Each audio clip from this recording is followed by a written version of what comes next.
लोकसभा चुनाव 2024 की तारीख जैसे जैसे पास आ रही है वैसे वैसे राजनीतिक पार्टियां अपनी अपनी रणनीति के पत्ते खोल रही हैं।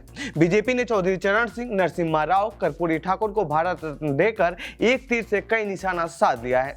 जहां एक तरफ विपक्ष एकजुट होकर इंडिया गठबंधन बनाकर लोकसभा चुनाव में बीजेपी को मात देने की प्लानिंग कर रहा था, अब उसी इंडिया गठबंधन में टूट पड़ने लगा है और एक के बाद एक राजनीतिक दल इस गठबंधन को छोड़कर बीजेपी के पाले में जाने लगे हैं। अब आप सोच रहे होंगे कि बीजेपी ऐसा क्यों कर रही है और इसका भारत रत्न के ऐलान से क्या लेना देना है। तो मैं आपको बता दूं, ये भारत है, यहाँ की राजनीति में सरकार के छोटे से छोटे फैसले का भी असर पड़ता है और खासकर तब जब चुनाव होने वाला है। तो आइए इस रिपोर्ट में जानते हैं बीजेपी के भारत रत्न वाली रणनीति के बारे में। भारत रत्न से बदली बिहार की सियासत। बीजेपी की इस भारत रत्न की रणनीति बिहार से समझते हैं, जहां से इस साल भारत रत्न पॉलिटिक्स शुरू हुआ था। दरअसल बीजेपी ने बिहार के कर्पूरी ठाकुर को भारत रत्न देने का ऐलान किया। उसके बाद से ही वहां की राजनीति में हलचल तेज हो गई। कर्पूरी ठाकुर की पहचान एक जननायक के तौर पर होती है। इनकी पूरी राजनीति ही पिछड़े दलित और महादलित को मेन स्ट्रीम में लाने की रही थी। आज के दौर में बिहार में ओबीसी वोटरों को लुभाने के लिए जेडीयू और आरजेडी खुद को कर्पूरी ठाकुर के विचार से प्रेरित बताती हैं। नीतीश कुमार कई वर्षों से कर्पूरी ठाकुर को भारत रत्न दिए जाने की वकालत करते रहे हैं, लेकिन मिला नहीं। ऐसे में बीजेपी ने देखा कि बिहार में उनका गठबंधन पिछड़ा वर्ग के वोटरों को साधने में विफल हो रहा है, तो उन्होंने कर्पूरी ठाकुर को भारत रत्न देने का ऐलान कर दिया। अब नीतीश कुमार की मजबूरी कहें या फिर सियासी सूझबूझ, मोदी सरकार के इस फैसले से उनका दिल पिघल गया और एक बार फिर उन्होंने आरजेडी का साथ छोड़कर बीजेपी का हाथ थाम लिया और अब बीजेपी का गठबंधन यानी एनडीए बिहार में सबसे मजबूत है। इसके अलावा बीजेपी ने नीतीश को अपने पाले में करके इंडिया गठबंधन लोकसभा चुनाव से पहले तगड़ा झटका दिया है और देश भर में कमजोर विपक्ष का मैसेज भी देने में सफल रही है। भारत रत्न बदलेगा यूपी का चुनावी समीकरण।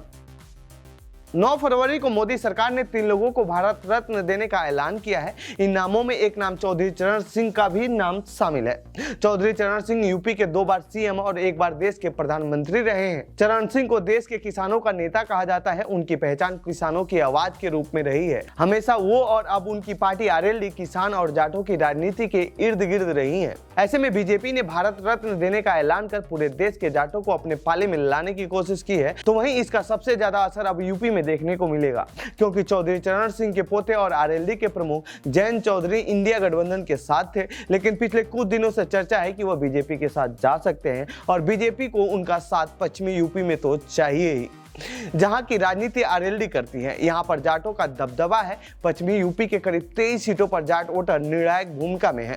आरएलडी और बीजेपी के साथ आने से जाट का वोट एक तरफा एनडीए के खाते में जा सकता है। चौधरी चरण सिंह को भारत रत्न दिए जाने वाले पीएम मोदी के ट्वीट को रिट्वीट करते हुए जयंत चौधरी ने लिखा है कि दिल जीत लिया। ऐसे में अब साफ हो गया है कि यूपी में इंडिया गठबंधन टूट रहा है और जाट वोटर भी अब उनके हाथ से निकल रहे हैं। भारत रत्न बदलेगा साउथ की सियासत। सुभाष चंद्र बोस, वल्लभ भाई पटेल, लाल बहादुर शास्त्री आदि की तरह अब पीएम मोदी ने नरसिम्हा राव को भारत रत्न देकर कांग्रेस से एक और आइकॉन नेता छीन लिया है। साल 1991 में राजीव गांधी की हत्या होने के बाद नरसिम्हा राव ने बहुत ही विपरीत परिस्थितियों में देश को चलाया था। उन पर अपनी सरकार को बचाने के लिए कई आरोप लगे, पर अपने कार्यकाल में उन्होंने जितना देश के लिए काम किया वो अपने आप में एक रिकॉर्ड है। 1991 में देश अभूतपूर्व आर्थिक संकट से गुजर रहा था, लेकिन नरसिम्हा राव ने प्राइवेटाइजेशन कर भारत की अर्थव्यवस्था को बदल दी। अब भारत दुनिया की तीसरी अर्थव्यवस्था बनने की दहलीज पर खड़ा है, लेकिन कांग्रेस पार्टी ने नरसिम्हा राव को वो जगह नहीं दी जो उन्हें मिलना चाहिए था। एक तरह से उन्हें भुला दिया गया था। ऐसे में पीएम मोदी ने भारत रत्न देने का ऐलान कर कांग्रेस की दुखती रग पर हाथ रख दिया और उनके माध्यम से साउथ की राजनीति को भी साधने की कोशिश की है, क्योंकि इस दौरान कांग्रेस सबसे ज्यादा मजबूत साउथ के राज्यों में है और बीजेपी सबसे ज्यादा वही कमजोर है। ऐसे में नरसिम्हा राव को भारत रत्न देकर बीजेपी आंध्र प्रदेश की सियासत को भी साधने की कोशिश की है, क्योंकि राव 1971 से 1976 तक वो आंध्र प्रदेश के सीएम रहे हैं और अब बीजेपी वहां चंद्रबाबू नायडू के साथ गठबंधन कर 2024 का लोकसभा चुनाव लड़ने जा रही है।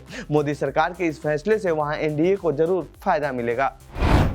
लाल कृष्ण आडवाणी को भारत रत्न देने के पीछे क्या है रणनीति? लाल कृष्ण आडवाणी को भारत रत्न का ऐलान कर मोदी सरकार ने राम मंदिर मुद्दे को और भी बड़ा बनाने की कोशिश की है। इसके साथ ही कर्पूरी ठाकुर को भारत रत्न देकर मंडल की राजनीति को बिहार में साथ तो लिया था, लेकिन कमंडल की राजनीति करने वालों की नाराजगी भी झेलनी पड़ सकती थी। ऐसे में बीजेपी की केंद्र सरकार ने आडवाणी को भारत रत्न देकर उन्हें भी साधने की कोशिश की है और मंडल बनाम कमंडल में एक संतुलन बनाने की कोशिश की है। खैर, ये तो समीकरण के हिसाब से बीजेपी का सबसे अहम मूव है, लेकिन क्या बीजेपी इस रणनीति से चुनाव में फायदा ले पाएगी, ये तो 2024 लोकसभा चुनाव के बाद ही पता चलेगा। फिलहाल इस रिपोर्ट में इतना ही। बाकी आप बीजेपी के इस रणनीति पर क्या कहना चाहते हैं कमेंट बॉक्स में बताएं। देश दुनिया की खबरों के लिए बने रहिए जनसत्ता के साथ। धन्यवाद।